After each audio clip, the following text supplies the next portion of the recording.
here's the number 3 thing that we have to know as it relates to loneliness. Work is a source of loneliness, but it's also a solution to loneliness.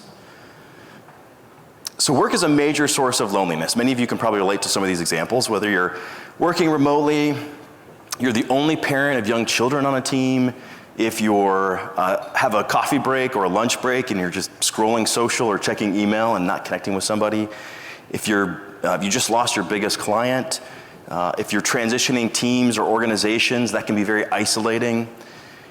If you don't share the same political view as the rest of the team, if you have a personal day off and no one to connect with, right, that can be very isolating. And lastly, if you're promoted sooner into a leadership position than your peers, there's hundreds of examples of how we feel isolated or the sense of disconnection at work. And we all have your own examples. These are just a few. So to emphasize why it's so important to address this at work, let's quickly look at some research that I think you'll find insightful. So recently they took a group of individuals and they put them through a experience of exclusion. And they were monitoring their brain as they had this experience of exclusion. And not to anybody's surprise, the brain lit up. That wasn't surprising, but what was surprising is where the brain lit up. So that's what happened. The brain lit up when they experienced exclusion. But here's what was the kicker, the surprising thing. It was the same part of the brain that registers physical pain.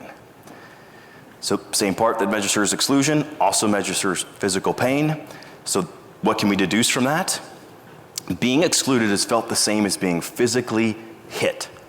And even being excluded by a group that we don't respect is still painful.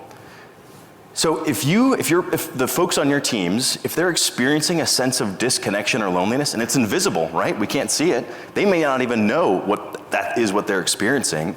But if they're experiencing that, they can't show up fully at work to deliver for patients and to show up and support their team members. They can't do it.